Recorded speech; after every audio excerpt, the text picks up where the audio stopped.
wassalamu ala asyrafil anbiya'i wal mursalin wa ala alihi washabihi ajmain amma ba'du. Bapak-bapak, ibu-ibu sekalian yang Allah muliakan, jamaah Masjid Al-Quba. Alhamdulillahirabbil alamin, pada hari ini Allah masih memberikan kita nikmat-nikmat berupa waktu yang mana pada hari ini Allah masih buka, Pak. Karena banyak sekali sekarang hamba-hamba Allah itu ternyata yang kemarin masih hidup sekarang udah jadi mayit. Tapi Allah nggak berikan itu kepada kita, masih diberikan kesempatan kepada kita untuk memperbaiki diri. Dan juga atas nikmat sehat yang Allah berikan kepada kita. Karena banyak juga orang-orang yang kemarin bisa bicara, hari ini udah nggak bisa bicara lagi. Karena Allah pecahkan pembuluh darahnya satu. Bahkan orang yang sangat dicintainya pun udah nggak ngerti dia ngomong apa hari ini. Juga atas nikmat iman Islam kita yang Allah tetap jaga pada diri kita.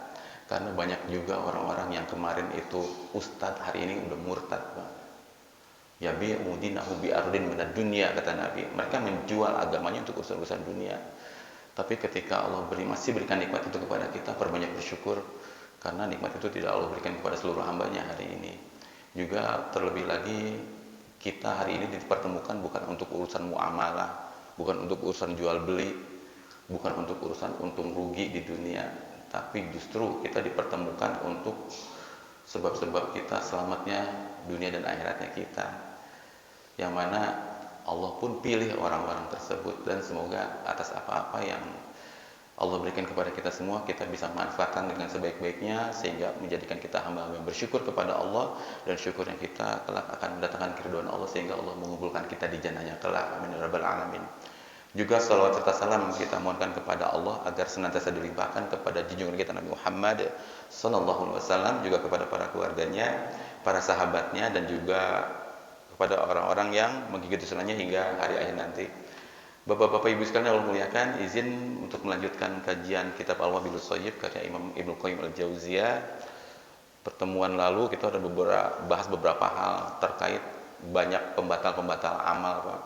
Ternyata kita dalam ibadah itu jangan hanya mempelajari bagaimana cara beramal, tapi pelajari juga apa yang membatalkan amal-amalnya. Karena banyak sekali ternyata kita nggak sadar amal-amal yang kita kerjakan itu batal, Pak. Contoh, sholat ada pembatalnya, Pak. Wudhu ada pembatalnya. Pahala yang udah jadi pun ada pembatalnya ternyata, Pak. Dan Allah firmankan di surah Al-Baqarah, Allah berfirman, ya ayyuhalladzina amanu la tubtilu shadaqatikum bil manni wal adha. Wahai orang beriman, jangan pernah batalkan pahala sedekah kalian. Ini pahala, Pak. Jangan pernah batalkan pahala sedekah kalian dengan cara mengungkit-ungkitnya. Ini mengungkit kebaikan-kebaikan paling sering, Pak, kita lakukan kadang di tengah-tengah kita. Kita nolongin orang, nyekolahin orang, bantu orang, nggak sadar ternyata yang kita lakukan itu sebetulnya hal yang diprovokasi oleh syaitan. Ketika orang zalim kepada kita, syaitan akan menggunakan hawa nafsu kita untuk mengungkit-ungkit kebaikan-kebaikan kita tentunya. Apa yang udah kita lakukan. Ketika kita nggak dianggap di masjid, oh itu dulu masjid padahal saya yang nyumbang katanya. Masjid saya yang rintis. Oh dia kalau nggak saya sekolahin nggak akan jadi kayak sekarang. Diungkit-ungkit kita tuh senang. Dan pada saat itu batal semuanya, Pak. Allah yang bilang membatalkan pahala sedekah dengan mengungkit-ungkit. Itulah alman wal adha, menyakiti perasaan si penerimanya. Kita kasih, memang kita kasih, tapi ngasihnya sambil nyakitin, Pak. Adik kita yang nganggur, yang gak punya kerjaan, minta-minta uang terus sama kita. Kita ngasih gitu ya, tapi sambil nyeletuk, jazakallah khairan. Kita ngasih, nih uang nih, makanya kerja deh, jangan nganggur aja jadi orang, bikin susah orang aja, bla segala macam. Seketika itu pahala sedekah kita batal, karena nyakitin perasaan si penerimanya. Nah, ternyata hal mengungkit-ungkit, menyakiti perasaan penerima itu salah satu perbuatan buruk kita.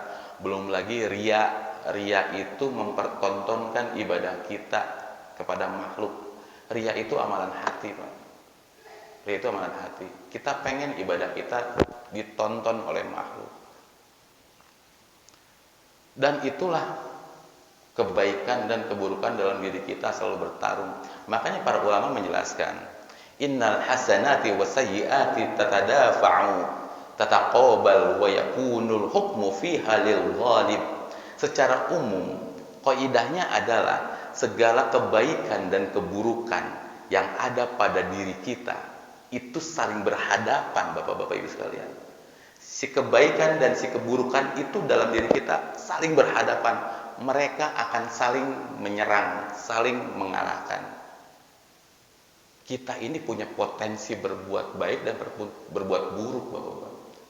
Allah sudah firmankan dalam surah Asy-Syams ayat 8, fa'alhamaha fujuraha wa taqwaha. Allah udah ilhamkan kepada kita potensi untuk berbuat buruk dan potensi untuk berbuat baik, berbuat takwa kepada Allah, nurut. Mau pakai yang mana silakan, kata Allah. Faman syaa falyu'min wa man syaa falyakfur. Mau beriman silakan, mau kufur silakan, kata Allah. Tapi itu bekal udah ada, Pak. Jadi jangan pernah merasa diri kita baik karena kita punya potensi buruk dan Allah yang udah kasih. Jadi nggak ada manusia yang baik 100%. Wa yakunul hukmu fi halil ghalib wa huwa yaqharul maghlubah. Dan keputusan pemenangnya si kebaikan dan keburukan ini, Pak, ditentukan oleh siapa yang paling dominan dalam diri kita. Siapa yang paling menguasai. Dan yang dominan ini akan mengalahkan yang lemah. Wa yakunul hukmu lahu. Sehingga hukum yang berlaku menjadi miliknya, katanya. Hatta ka'annal maghluba lam yakun. Sampai-sampai amalan yang kalah itu dianggap nggak pernah ada. Contoh, Pak. Misalkan ada orang kerjaannya maling, begal, tukang rampok, tukang main perempuan, tukang nyakitin pasangannya, kata-katanya nggak baik deh gitu. Itu dia tuh dikenal di masyarakat seperti itu, orangnya kasar. Yang dominan seperti itu. Ketika dia masuk masjid gimana, Pak, kita? Tetap aja benci. Karena apa? Pemenangnya adalah yang dominannya. Tetap aja walaupun dia masuk masjid, kita cap dia orang yang kasar, nggak baik. Seperti itu. Tapi ada ustadz, dia sabarnya luar biasa, tawadhu'nya luar biasa. Dia benar-benar ngayomin di masyarakat tuh. Ketika dia melakukan kesalahan, orang-orang masih bisa bela dia. Bahasanya apa? Bahasa kita tuh, dia mah sebenarnya baik, cuma lagi salah aja, gitu pasti. Karena dominannya si pemenangnya ini. Karena yang nampak dalam dirinya zahirnya adalah kebaikan-kebaikan. Sehingga yang dominan itu maka keburukan walaupun sedikit akan dikalahkan oleh kebaikan-kebaikannya. Jadi kebaikan dan keburukan itu nggak pernah cocok, Bapak-bapak Ibu sekalian. Mereka kalau bertemu akan saling bertempur, saling mengalahkan dalam diri kita. Nanti statusnya milik si pemenang. Dan yang kalah akan tersingkir seolah-olah nggak pernah disebutkan. Orang, Pak, kalau udah kelakuannya buruk, mau kebaikan apa juga jarang disebut kebaikannya. Kita anggap buruk aja itu orang. فَإِذَا غُلِّبَتْ عَلَى الْعَبْدِ الْحَسَنَاتِ دَفَعَتْ حَسَنَتُهُ الْكَثِيرَةُ سَيِّئَاتِهِ. Jika di dalam diri hamba ketika kebaikan dan keburukan bertempur dan dibenangkan oleh kebaikan-kebaikannya, maka kebaikan itu akan mengusir keburukan-keburukannya. Wa mata taba minas sayyi'ati tatarattaba ala taubatihi minha hasanatun katsiratun. Dan ketika dia bertobat dari amalan-amalan buruk, maka tobatnya itu akan berimbas kepada kebaikan-kebaikan yang sangat banyak dan melebihi kebaikan-kebaikan sebelumnya yang terhapus oleh keburukan tersebut. Fa idza azamatit taubah wasahhat, apabila dia bertobat dengan sungguh-sungguh dalam taubatnya, maka kebaikan yang didapat akan lebih banyak. Gini, amal yang bisa bikin amal baik terhapus apa? Contoh dalam surah Az-Zumar ini ayat 65 Allah bawakan ayat la in asyrakta la yahbatanna amaluka wa la takunanna minal khasirin. Sungguh jika engkau berbuat syirik kata Allah, maka pasti amalmu akan dihapus. Tuh. Berbuat syirik. Berbuat syirik maka amal kita akan terhapus. Dan engkau termasuk orang yang rugi. Nah, kita berbuat syirik itu terhapus sama amal kita. Lalu kita bertaubat di situ, Pak. Taubatnya jujur banget sama Allah. Maka konsekuensi dari taubatnya kita itu adalah kita akan dapat banyak sekali kebaikan dari Allah. Itu konsekuensi taubat yang jujur. Dan kebaikan itu akan lebih banyak dari kebaikan-kebaikan yang dulu pernah kita buat dan terhapus, Pak. Contoh dulu kita infak riya. Ada sumbangan ke masjid yang 300.000 disebut. Terima kasih Bapak Fulan. 300.000 nyumbang ke masjid. Terima kasih Ibu Fulana 200.000. Kita nyumbang 1 juta nggak disebut, Pak. Kok nama saya nggak disebut? Mulai riya. Batal tuh amal. Tapi kita belajar pada akhirnya dan kita sadar, oh salah. Kita umroh itu adalah sebuah ibadah sunnah yang mana ibadah itu ditujukan hanya untuk Allah Subhanahu wa taala, enggak ada lagi. Tapi ketika kita tawaf, Pak, wah kita pamer-pamer status kita. Tawaf sekarang sibuk di depan Ka'bah itu enggak ada intimate-intimatenya sama Allah. Dia malah sibuk ambil gambar. Masya Allah, Masya Allah. Dan dipasang di statusnya dia itu. Buat siapa ibadahnya? Nah, dia tahu ternyata dia riya. Lalu dia bertobat dari situ. Dia bertobat. Nah, tobat itu kan amal soleh. Tobat itu amal soleh. Maka dia akan mendapatkan kebaikan yang amat banyak melebihi pahala umroh yang dulu pernah hancur sama riyanya. Melebihi pahala sedekah yang dulu pernah hancur sama riyanya. Inilah Tuhan kita, Pak. Itulah kenapa pertaubatan seorang mu'allaf itu percepatannya kebaikan-kebaikannya luar biasa karena dia jujur, makanya pindah ke agama yang betul-betul hak ini. Dia merasa salah dulu dan dia betul-betul ngejar, makanya pencapaian para mu'alaf, Pak, melebihi kita yang udah Islam dari lahir, Pak. Kebaikannya banyak banget. Seorang mu'alaf udah mu'alafin ribuan orang. Kita kadang yang Islam dari lahir, Pak, belum pernah mu'alafin 1 orang pun. Tanya diri kita gitu, kok dia bisa, kita nggak bisa? Bisa jadi dia lebih jujur sama Allah. Makanya dari konsekuensi taubatnya mungkin dulu dia misionaris. Dosen saya di Qatar dulu misionaris. Dan sekarang 300.000 tentara Amerika dimu'alafkan oleh beliau. Ya itulah pencapaian-pencapaian orang-orang mu'alaf ketika dia jujur sama taubatnya. Ternyata saya salah jalan. Dan dia akan kejar. Dan pencapaiannya luar biasa, Pak. Preman yang baru tobat, kami ada pengajian di rumah. Orang-orang yang di luar jalur dulunya, Pak, tato ke muka-muka dan lain-lain. Ketika dia tobat jujur, Ustadz saya pengen belajar Al-Quran. 3 bulan udah bisa baca Quran, bulan ke-4 udah diminta jadi imam di masjidnya, Pak, dan itu mu'alaf. Saking jujurnya dia pertobatannya. Makanya achievement orang-orang yang tobat itu lebih-lebih daripada Islam ya, kita yang Islam dari lahir.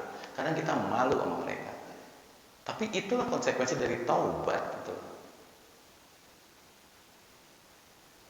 Inilah Tuhan kita, modern Pak. Allah ingin kasih kesempatan kita lagi yang dulu salah ketika dia bertobat. Sementara Allah tahu umur hambaku ini tinggal sedikit lagi gitu loh. Buat kita, Pak, yang bertobat di umur 40, bertobat di umur 50, kira-kira, Pak, secara statistik berapa lama lagi kita?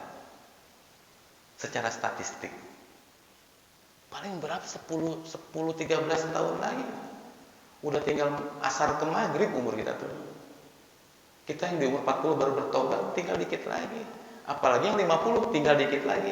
Allah tahu hambaku ini bertobat dan umurnya sedikit lagi, maka Allah akan berikan kebaikan-kebaikan yang banyak jika dia jujur kepada Allah.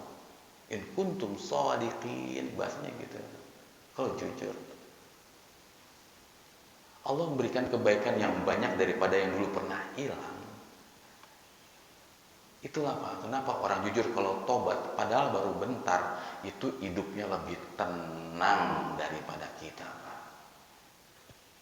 Dia baru tobat, dulu mah dia banyak uang banget, tapi sekarang hidup seadanya dan dia lebih tenang daripada kita. Dulu kita nggak punya uang 50.000, 100.000 udah bilang alhamdulillah gitu. Lalu bertambahlah, berjalan fase hidup kita jadi pengusaha atau punya tabungan 100 juta, 500 juta tabungan kita. Tiba-tiba tabungan kita berkurang lagi dari 500 juta Pak, tinggal 50 juta. Bilangnya apa kita Pak? Aduh, uang saya udah mau habis gitu. Udah hariwang bahasa Sunda mah, uang 50 juta teh. Padahal dulu nggak punya uang, punya 100.000 alhamdulillah. Sekarang bilang 50 juta, uangnya tinggal dikit lagi. Betapa nempel dunia di kita. Tapi orang baru bertobat, dulunya bergelimang harta, sekarang dia makan seadanya, dia bilang alhamdulillah, hidupnya lebih tenang daripada kita. Dilanjutkan lagi, fa idza azamati taubah wa sahat wa nasha'at min sumimil qalbi ahraqat ma marrat alaihi min as-sayyi'ati hatta ka'annaha lam takun fa inna ta'iba min adz-dzambi kaman la dzanba lahu. Jika dia tobatnya benar-benar jujur, lahir dari lubuk hati yang paling dalam, maka tobat seperti itu akan menghancurkan seluruh dosa-dosa yang dahulu pernah diperbuat. Seluruh dosa-dosa. Makanya dalam sebuah hadis qudsi Allah berfirman, wahai anak Adam, jika aku masih menjadi harapanmu satu-satunya, kata Allah, tempatmu memohon satu-satunya, aku gak peduli jika engkau datang kepadaku membawa dosa setinggi langit, maka aku akan berikan ampunan setinggi langit pula, kata Allah. Itu Tuhan kita. Hatta ka'annaha lam takun, seolah-olah dia tuh gak pernah lakukan dosa itu, saking bersihnya. Fa inna ta'iba minadz dzambi kaman la dzanba lahu. Karena orang yang bertobat dari dosa-dosa seolah-olah dia nggak pernah berbuat dosa sama sekali. Dan ini mengingatkan kita Pak, saling menasihati satu sama lain. Usikum wa nafsi bittaqullah. Kita kadang suka benci sama orang Pak, atau kita benci sama pasangan kita. Ibu-ibu benci sama pasangannya. Kadang kita terlalu larut sama kebencian kita, benci banget kita. Akhirnya dalam rumah tangga kita memilih untuk cerai, diputuskanlah cerai di pengadilan. Kita benci sama pasangan kita yang udah nyakitin kita. Kita nggak tahu Pak, ternyata dalam perjalanan hidupnya di tengah-tengah jalan dia bertaubat dengan sebenar-benarnya taubat kepada Allah. Dan kita nggak tahu itu. Apa yang terjadi? Yang dikhawatirkan adalah kita mati membawa benci, yang kita benci ternyata orang yang Allah cinta. Itu yang mengerikan. Tahu-tahu orang yang kita benci pergi dari hidup kita, di tengah-tengah perjalanan hidupnya dia bertobat mohon ampun, dia sadar dia salah. Dan gak ada orang yang lebih Allah cintai kecuali orang-orang yang bertaubat. Kita masih benci dengan perlakuan dia, masih benci sampai matinya kita bawa kebencian itu. Ternyata kita benci sama orang yang Allah cinta, habis kita Pak di situ. Selesai kita ibu-ibu. Taruhlah mantan suami kita gitu, nyakitin kita, bilang cerai aja udah. Sampai kita nikah lagi kita masih benci banget sama tuh orang. Ternyata di tengah-tengah perjalanan dia bertobat dan kita masih benci. Ternyata kita ngebawa benci dengan orang-orang yang Allah cinta gitu. Dengan pertobatannya, itu yang kita ngeri itu. Makanya nggak boleh ada kebencian, khawatirnya kebawa mati dan kita salah benci orang gitu. Oke, saat ini dia salah, ketika dia masih hidup dia masih punya pintu yang bernama taubat. Hati-hati ini Pak, dalam membenci orang. Takut-takut kita salah ngebenci orang gitu. Dan ini sebuah konsep besar. Ini sebuah konsep besar bahwa kita harus pahami untuk menjadi anak yang soleh, untuk menjadi pribadi yang soleh, istri yang soleha, suami yang soleh, itu bukan berarti kita harus jadi pribadi yang sempurna 100%, Pak. Bu. Nggak harus. Nggak harus. Dan bersih dari bermacam dosa gitu. Manusia macam apa yang seperti itu, Pak, Bu? Adakah orang manusia yang bersih dari segala dosa? Nggak mungkin. Nggak mungkin. Dan di mana ada orang seperti itu di dunia ini? Nggak ada. Kata Nabi SAW, kullu bani Adam khata'. Seluruh anak Adam itu pendosa, kata Nabi. Dan sebaik-baik pendosa adalah yang bertaubat. Terus gimana biar saya jadi orang yang soleh, manusia yang soleh? Cukup menangkan kebaikan di atas keburukan-keburukan kita. Itu yang Allah minta. Perjuangkan agar kebaikan kita lebih dominan dan mendominasi dalam kehidupan kita. Dalam sehari 24 jam, 7 hari seminggu, yang mendominasi kita adalah kebaikan dan amal soleh gitu loh. Bukan dosa yang dominan, tapi kebaikan. Lagian siapa yang bisa bersih dari dosa-dosa, Pak? Kalaupun kita pendosa, saya pendosa, oke, Anda pendosa, tolong jangan dosa yang mendominasinya gitu. Tapi kebaikan-kebaikan, segera tutup dosanya dan lakukan kebaikan gitu. Bertobat kepada Allah. Kalau berurusan dengan manusia, segera minta maaf sama manusia. Kalau kita lakukan itu, Bapak-bapak Ibu sekalian Allah muliakan, kekhilafan kita sebagai manusia tidak akan mencederai status kita sebagai orang soleh. Selama kita tidak melakukan dosa-dosa besar gitu. Ya namanya manusia pasti ada khilafnya, Bapak-bapak Ibu sekalian. Pasti ada khilafnya. Pasti ada tabiat yang kurang baik. Dan ternyata dari sini kita bisa pahami, kita tidak harus jadi manusia yang sempurna. Dan seringkali ambisi menjadi manusia yang sempurna, perfeksionis, itu seringkali membuat kita jadi tersiksa. Itulah kenapa ada orang hancur banget ketika melakukan dosa. Kenapa seperti itu? Dia pertahankan kondisi dia, dia tunjukkan diri dia seolah-olah dia orang yang sangat baik. Dia manusia yang gak ada cacat sama sekali dan dia effort di situ, Pak. Berusaha di situ. Lalu dia melakukan kesalahan dan itu malunya luar biasa dia tuh. Itulah kenapa ada orang tuh mudah banget resign. Atau di lingkungan kita, Pak, ada orang salah, dikit-dikit salah, apa yang terjadi? Keluar grup WA. Langsung paling sering tuh. Keluar, aku mah apa tuh? Gitu. Butiran debu bahasanya tuh. Langsung jadi pesimis sekali. Karena apa? Karena dia pertunjukan itu. Dia usahakan kalau dia manusia yang gak pernah berbuat salah. Dia manusia yang super baik. Sehingga ketika dia melakukan kesalahan, dia stresnya luar biasa, Pak. Padahal manusia itu tempatnya salah. Kalau di tempat kerja anak milenial sekarang, apa yang mereka lakukan? Bentar-bentar resign, bentar-bentar resign. Ada anak-anak milenial sekarang, Pak, setahun 6 kali resign, Pak. Karena seperti putus asanya luar biasa. Ada ketika istri, dia tunjukkan bahwa dia nggak pernah salah. Dia tunjukkan dia sempurna sekali. Ketika dia melakukan kesalahan, apa yang terjadi? Ya udah deh, mama nggak pantas jadi istri papa, udah ceraiin aja mama, gitu bahasanya. Langsung putus asa. Atau kita pun, ya udah deh, papa mah nggak pantas jadi suami kamu, udah deh, langsung putus asa karena dia pengen manusia lihat dia baik, karena dia pengen kelihatan sempurna di hadapan manusia. Betul, ketika kita melakukan kesalahan harus punya rasa bersalah, betul.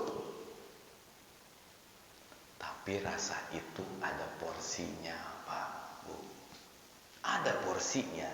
Jangan sampai overdosis. Jangan sampai kita berputus asa dari rahmat Allah.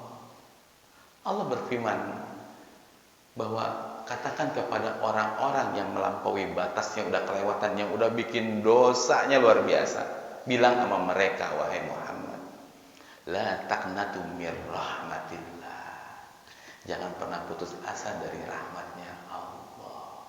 Bilangin sama yang tukang maksiat, yang udah keterlaluan, yang udah kelewat batas, jangan pernah putus asa dari rahmat Allah. Itu Tuhan kita. Itu Tuhan kita. Rasa bersalah boleh, tapi jangan sampai bikin kita lupa kalau Allah itu At-Tawwab. Jangan sampai lupa. Dan ingat, status itu untuk siapa yang menang, siapa yang dominan. Anda, kita semua itu bergantung kepada siapa yang dominan. Adanya fa'il itu kan ada fi'il dalam bahasa Arab. Bapak-bapak bisa Allah muliakan. Ingat gak kita? Allah pernah terangkan bahwa di hari kiamat amal kita kan ada ditimbang, Pak, Bu ya. Amal kita kan ditimbang. Siapa yang masuk surga? Yang ketika amal kebaikannya lebih berat daripada keburukannya, kan gitu.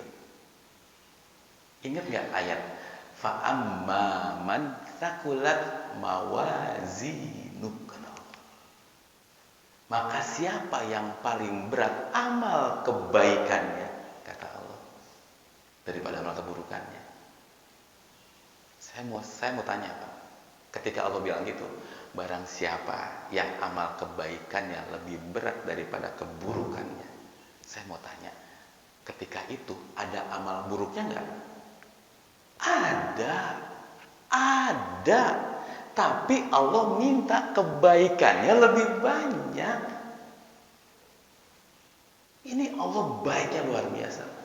Gak apa-apa amal buruk, gak apa-apa, tapi kebaikannya lebih banyak. Itu yang Allah pengen. Jadi amal buruk kita ada, tapi gak bikin hancur amal kebaikan. Ketika kebaikan mendominasi, apa kata Allah? Fahuwa fi 'isyatir radiyah. Maka bagi dia kehidupan yang memuaskan, yang bikin dia ridho. Lanjutannya apa kata Allah? Wa amma man khaffat mawazinu. Maka siapa yang berat timbangan keburukannya. Nah, mulai. Ada kebaikannya enggak? Ada kebaikannya. Tapi kalau keburukannya lebih berat, maka di sini kata Allah apa? Ummuhu hawiyah. Tempatnya hawiyah. Apa tuh hawiyah? Wa ma adraka ma hiya? Narun hawiyah. Itu. Status dia ditentukan oleh siapa yang dominan. Maka dari sini kita bisa lihat Rob kita, Bapak-bapak Ibu sekalian Allah muliakan. Untuk masuk surga, Allah nggak minta kita sempurna. Untuk masuk surga, Allah minta kebaikannya lebih banyak daripada keburukannya.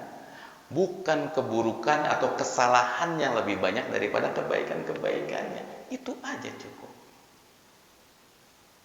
Dan ketika kita melakukan kesalahan, kita sadar kita punya salah, segera bertaubat kata Allah, supaya aku berikan kebaikan yang banyak itu. Dan kebaikan lebih banyak daripada sebelumnya. Ini konsep Tuhan kita. Makanya para ulama bilang orang bisa masuk neraka itu keterlaluan katanya. Keterlaluan luar biasa. Konsep udah dibuat, pahala dan dosa hitungannya udah ada, Pak. Konsepnya berbeda antara pahala dengan dosa. Kalau kebaikan, satu kebaikan, Allah balas berapa banyak, Pak? Minimal 10 sampai 700 kali lipat. Satu kebaikan. Balasannya 10 sampai 700. Satu keburukan, balasannya satu dosa. Hitungannya aja udah nggak imbang, kok masih bisa masuk neraka? Kan keterlaluan, Pak. Bu, keterlaluannya luar biasa. Hitungannya aja udah beda. Lalu Allah minta dominasi kebaikannya. Allah minta kita dominasi kebaikan, lalu masuk neraka, kan keterlaluan. Berarti kan kebaikannya kalah yang balasannya 10 sampai 700 kali lipat itu. Makanya permintaan ahli neraka kepada Allah apa? Dalam surah Al-Fatir ayat 37. Allah berfirman, "Wa hum yastarihuna fiha rabbana akhrijna na'mal salihan ghairal ladzi kunna na'mal." Mereka semua berteriak dalam neraka itu kepada Allah, "Ya Allah, keluarkan kami dari neraka ini. Kami bakal ngerjain amal soleh bukan seperti yang dulu kami pernah kerjain." Janji kita, janji kata mereka. Lalu Allah tanya balik sama mereka, "Awalam nu'ammirkum ma yatadzakkaru fihi man tadzakkaru wa ja'akumun nadhir." Kata Allah, bukannya dulu aku udah kasih umur, kata Allah. Bukannya aku udah kasih waktu yang panjang buat kamu, supaya siapa yang bisa mikir, supaya kalian bisa berpikir, buat orang yang mau berpikir. Dan udah datang kan kepada kamu orang yang ngasih peringatan. Nabi udah ada, para penerusnya warasatul anbiya, para ustadz udah ngasih tahu, udah kan? Udah, fadzuku kata Allah, maka rasakanlah sekarang. Famalidz zalimina min nasir, dan gak ada penolong bagi orang-orang yang zalim. Dan dari sini kita bisa pahami, Bapak-bapak Ibu sekalian Allah muliakan, untuk menilai orang, Allah aja Tuhan kita bisa melihat mana kebaikan, mana keburukan yang ada, dan itu akan ditimbang. Dan di sini Allah pun mengajarkan kepada kita, jangan menilai orang langsung karena kesalahannya. Kita lihat istri kita berbuat salah, jangan langsung vonis bahwa dia adalah orang yang sangat bersalah. Ingat, kebaikan-kebaikannya juga banyak. Istri kita gara-gara belum masak, kita pulang kerja, Pak, kita ngamuk-ngamuk seolah-olah nggak ada kebaikan dalam diri dia. Mungkin batinnya sering luka sama kita, tapi dia bertahan, Pak, sama kita. Mungkin gara-gara kita lupa ngasih uang, ngasih nafkah kepada istri kita, dia rela-relain mukanya untuk ngutang ke warung. Gara-gara kita suaminya lupa ngasih uang, Pak. Lalu kita bentak-bentak dia gara-gara nggak ada makanan kita pulang kerja. Dolim kayak gitu, Pak. Jangan vonis kayak gitu. Lihat kebaikan istri kita juga banyak. Para istri pun kepada suami seperti itu sama. Gara-gara suaminya nggak bisa ngajak dia jalan-jalan, gara-gara suaminya nggak bisa belikan dia perhiasan, dia langsung vonis suaminya tuh pelit katanya.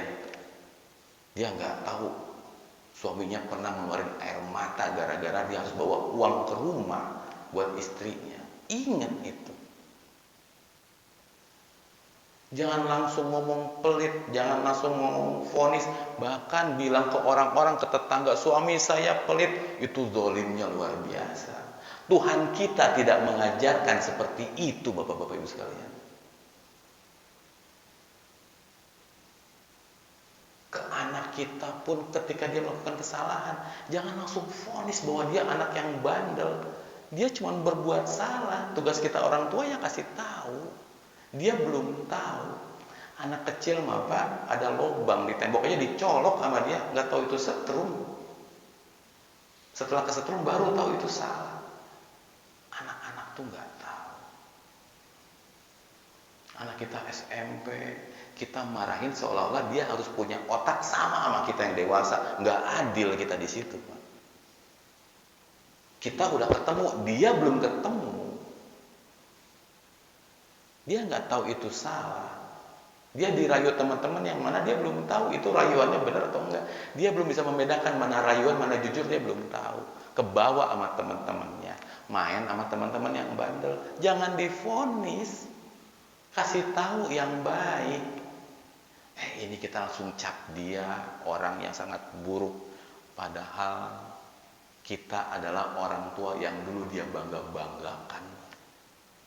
Gara-gara itu kita vonis dia anak yang buruk. Seketika itu pula derajat kita, marwah kita di hadapan anak jatuh. Ternyata orang tua saya nggak bijaksana. Akhirnya apa? Dia lari ke tempat yang kita nggak pernah tahu, minta nasihat sama orang yang kita nggak kenal. Tahu-tahu dia ke bawah lebih hanyut lagi. Dan itu salah kita, Bu. Padahal anaknya bager. Dia cuma ke bawah doang, kebaikannya banyak gitu. Kita yang sempit pandangan kita.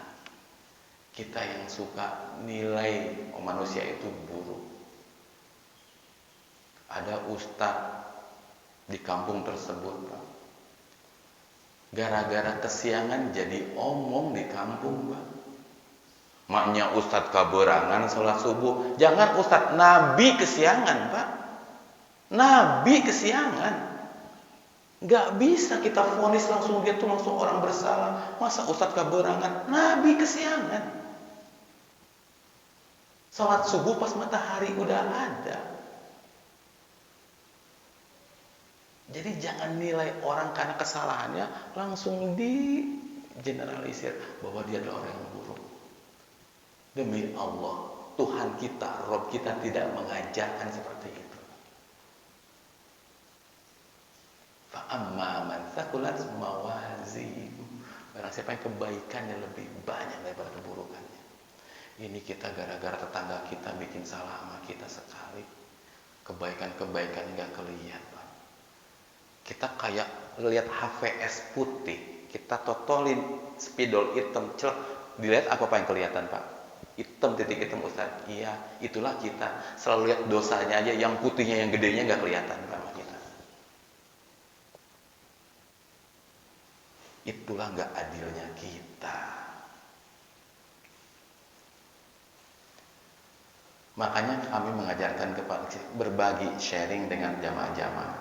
Kalau ada kritikan buat pasangan kita, kita mau mengkritik pasangan kita, istri kita misalkan. Kalau ada dua hal yang mau kita kritik dari istri kita, sebelumnya tampilkan dulu dua kebaikannya. Kalau ada dua keburukan, tampilkan dua kebaikan. Misal, kita mau mengkritik istri kita tuh suka di luar mulu pas kita pulang kerja. Misal, bilang sama dia, "Ma, Papa mah seneng banget, Mama masakannya enak." Satu, seneng, Papa kangenin masakan Mama kalau pulang kerja. Kedua, Papa merasa beruntung punya istri yang cantik banget kayak Mama. Makanya Papa kangen terus. Cuma Papa suka sedih kalau Papa pulang kerja Mama nggak ada. Nah itu, akui dulu kebaikan-kebaikannya, baru kritikannya.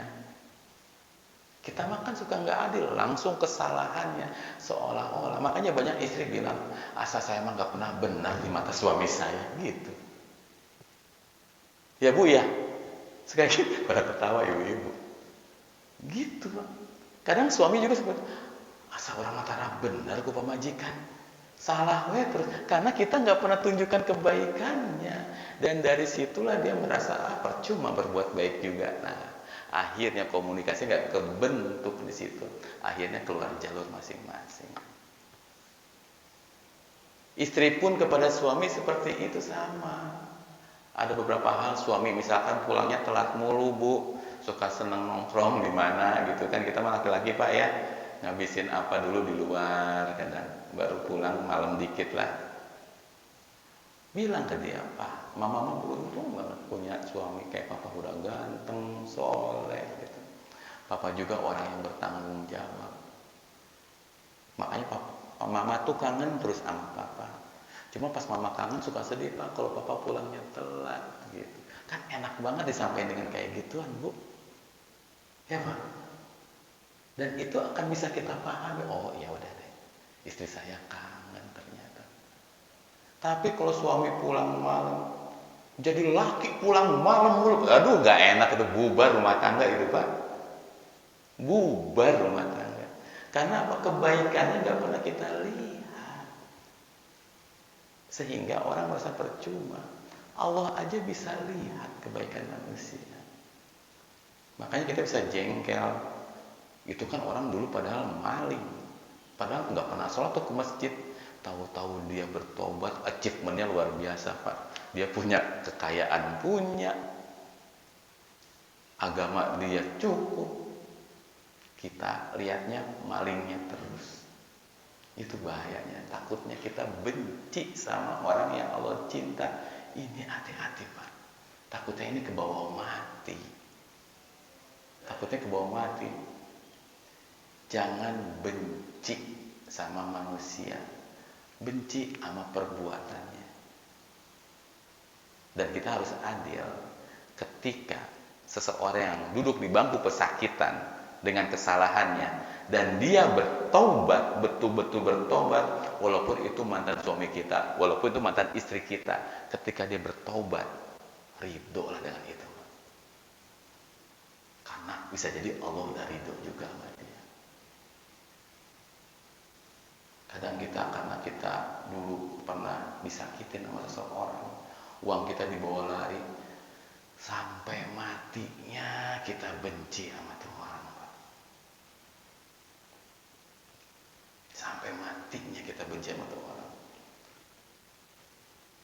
Kalau mau, misal uang kita dibawa lari sama orang, Nabi pernah bilang, orang yang doanya langsung diijabah sama Allah adalah orang yang didolimi salah satunya. Coba kita minta sama Allah, dengan wasilah uang kita yang dibawa lari, ya Allah, kalau boleh ditukar uang itu, hamba ridho uang itu dibawa lari sama dia. Hamba minta berikan hidayah sama dia atas itu semua.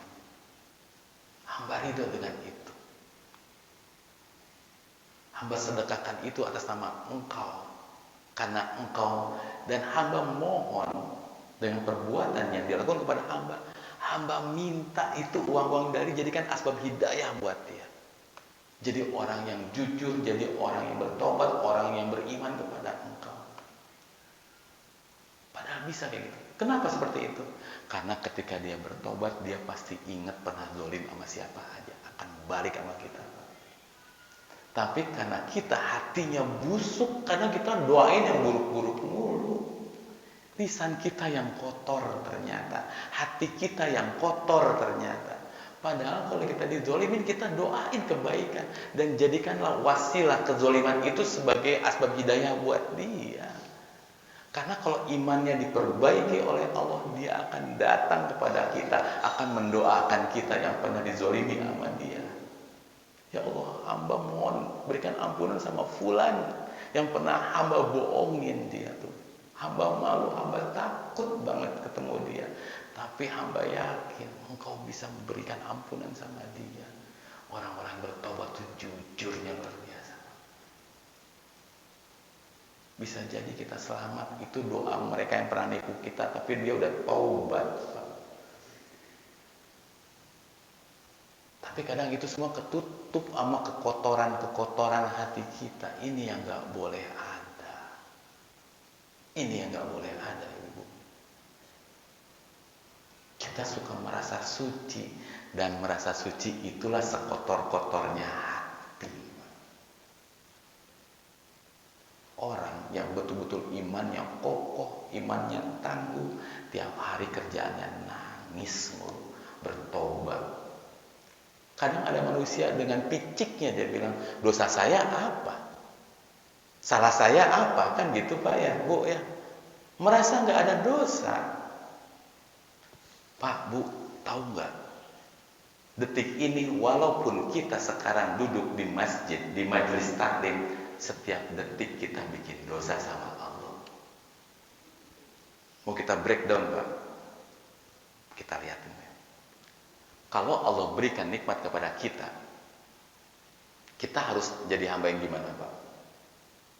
Bu, syukur. Kalau nggak syukur, kufur. Kan gitu ya? Terangkan kepada saya, siapa yang bisa bersyukur 100% atas nikmat detak jantung kita? Dan gimana caranya bersyukur atas itu? Saya juga nggak tahu. Tek-tek bersyukur, tek-tek bersyukur. Gimana caranya? Yang 100% bisa itu Pak. Kalau enggak kan berarti kita kufur Pak. Berarti kan kita berdosa. Dan tiap detak jantung kita berdosa terus. 100.000 lebih dosa kita buat hari ini Pak. Gara-gara satu hal, apa? Lupa bersyukur atas nikmat detak jantung. Baru satu Pak. Belum nikmat aliran darah kita Pak. Siapa yang bisa bersyukur 100% atas nikmat itu Pak? Dan gimana caranya? Kasih tahu saya aja nggak tahu. Dan itu tiap detik kita buat dosa. Makanya Nabi bilang, aku sehari bertobat tuh 100 kali. Karena sadar beliau tuh banyak dosa. Walaupun beliau diampuni dosa-dosanya. Tapi kita dengan sombongnya bilang, salah saya apa? Dosa saya apa? Wah, itu seburuk-buruk manusia Pak. Sampai nikmat detak jantung. Itu kan nikmat detak jantung Pak. Itu nikmat. Sampai-sampai kita nggak kelihatan untuk bersyukur di situ. Itu kan kufur.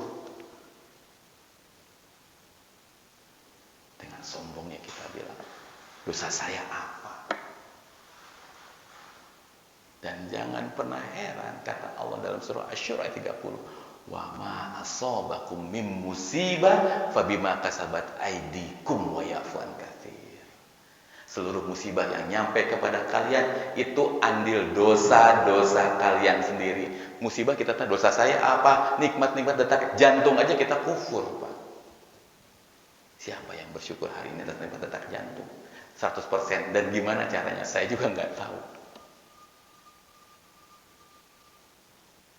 Kita itu ladang dosa. Akui itu, kita tuh pendosa.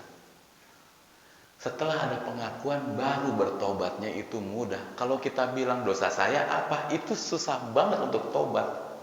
Untuk istighfar itu pasti susah ya Pak. Susah.